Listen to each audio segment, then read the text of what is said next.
একজন প্রশ্ন করেছেন, হুজুর বাচ্চারা কথা শোনে না, দয়া করে কিছু উপদেশ এবং আমল বলবেন। এটা কি বাচ্চাকে বলবো না বাচ্চার বাপ মারে? আচ্ছা, যদি বাপ মার জন্য হয়, আমি আপনাদের কাছে সিনসিয়ারলি বাচ্চাদের বিষয়ে কয়টা কথা বলতে চাই। প্রিয় ভাই এবং বোনেরা যারা আমাদের কথা শোনেন, আমি আপনার কাছে 6টা কথা বলবো। বাচ্চা কাচ্চা কথা শোনে না, আর 2টা দোয়ার কথা বলবো। দেখেন, যদি এটা করি আশা করি কাজ হবে ইনশাআল্লাহ। 1 নম্বর বিষয় যেটা বলবো, আমরা ধৈর্য হারা সন্তান একটু কিছু করলেই, আমার চিন্তার থেকে একটু বাহিরে চলে গেলে আমি মনে করছি এই সন্তান শেষ, আর হবে না, মনে হয় একবারে ধ্বংস হয়ে গেছে। বয়স কত? 8.5। 8.5 আপনি তারে বাতিলের দপ্তরে ফালাই দিয়েছেন, 10 বছরে বাতিলের দপ্তরে ফালাই দিয়েছেন। আমি বলবো প্রথমে ধৈর্য ধরেন, ধৈর্যটা আগে নিজের মধ্যে রাখেন, যে তার বয়স এমন কিছু হয় নাই যে আপনি একদম সব শেষ হয়ে গেছে ভাবতেছেন। এটা 1 নম্বর। 2 নম্বর বলবো, নরম ভাষায় কথা বলেন। আমাদের বাপ মা এবং সমসাময়িক তবিয়তে বাঙালির কালচারে সন্তানের সাথে যে নরম ভাষা, এটা আমরা শিখি নাই। আনাস রাদিয়াল্লাহু তাআলা বলেছেন, নবীজি আমাকে এরকম বলেন নাই, উফ আনাস। তাহলে একটা ছোট মানুষের সাথে সর্বোত্তম ব্যবহার নবীর মতো পারবো না, কিন্তু আমাদের বাচ্চাদের সাথে আমরা নরম কথা বলি না। এই ভাত খেতে আয়, এই পড়তে বস, কই গেলি রে, তাড়াতাড়ি রেডি হ, জলদি গোসল কর, বাড়ালি না কেন এখন? সবই আদেশ নির্দেশ, কিন্তু এগুলোর মধ্যে একটা ডাঁট আছে। কথা কি ভুল বললাম ভাই? হ্যাঁ, অতএব আমি বলবো নরম ভাষায় কথা বলেন। 3 দিন আপনি রেজাল্ট দেখতে পাবেন। 3 নম্বরে বলবো, শাস্তির বদলে বিকল্প দেখান। আপনি শাস্তি সব ক্ষেত্রে দিয়েন না, এটা করলে এই শাস্তি, বিকল্প বলেন। আপনি তাকে বিকল্পটুকু আপনি উপস্থাপন করেন। বুঝেন নাই আপনি, আমি জানি বিকল্প কি। যদি না পড়িস পায়খানার ভিতরে আটকায় রাখবো, বাপমা বলে এরকম কথা। যদি না পড়িস লোকজনের সামনে বলে দিব, দিয়ে তোর টিচারের নামে বিচার দিয়ে দেবে। আপনি বেইজ্জত করে দিচ্ছেন।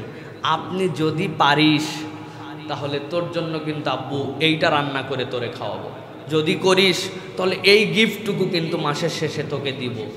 এই যে আপনি শাস্তির বিকল্প তার সামনে না দিয়া, খালি সব সময় মনে হচ্ছে আপনার বাড়ি জেলখানা আর আপনি হচ্ছেন জেলার। এই যে আপনি ফ্যাসিস্ট চরিত্র নিয়ে আসছেন, এই কারণে সন্তানরা এলোমেলো হয়ে যাচ্ছে। এরপরে 4 নম্বর যেটা বলবো, উদাহরণ দিয়ে শিক্ষা দেন। নিজে সালাত আদায় করে না, বাচ্চা কাচ্চারে কয় নামাজ পড় নামাজ পড়। আপনি যায় নামাজে দাঁড়ানোর আগে অজু করছেন, তখন তারে অজু করে পাশে নিয়ে আসেন, উদাহরণ দিয়ে শিখান।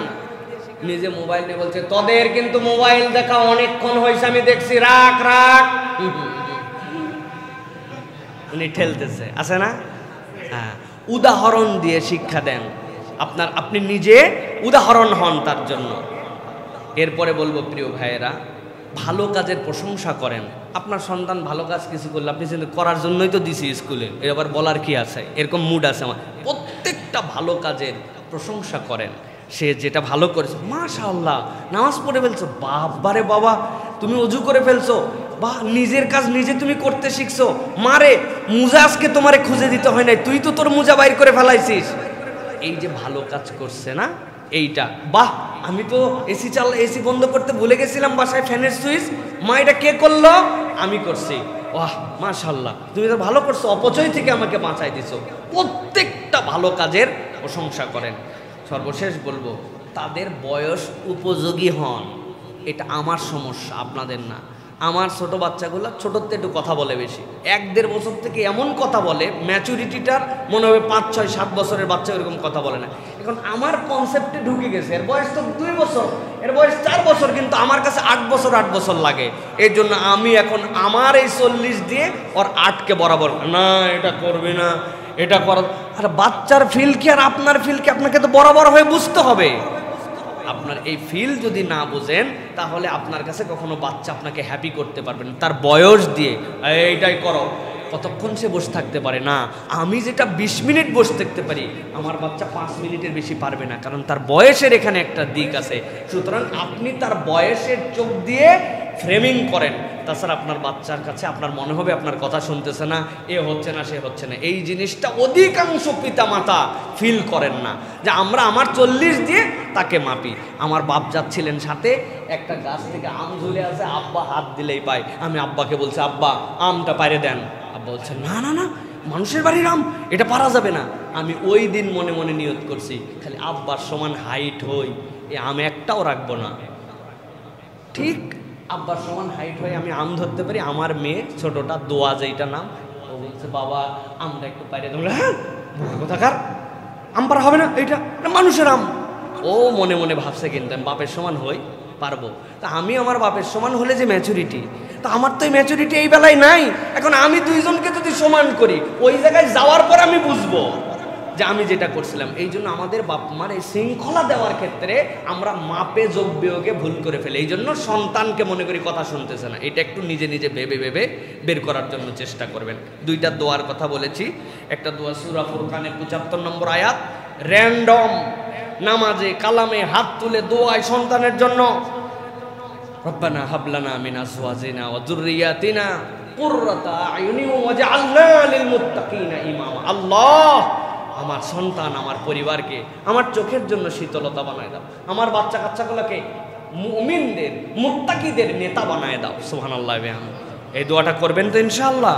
আর একটা দোয়া করবেন, ইব্রাহিম, সূরা ইব্রাহিমের দোয়া এটা, রব্বি জাআলনি মুকিমাস সালাতি ওয়া মিন যুররিয়াতি রব্বানা ওয়া তাকাব্বাল দুআ।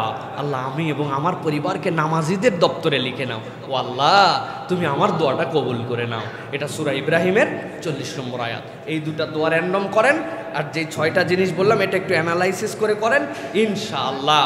এই বাচ্চা কাচ্চা অবাধ্য হয়ে পৃথিবীতে আসে নাই। আল্লাহ রাব্বুল আলামিন আমাদের বাচ্চা কাচ্চাগুলোকে আমাদের চোখের জন্য শীতলতা বানায় দিবেন। আল্লাহুম্মা আমিন।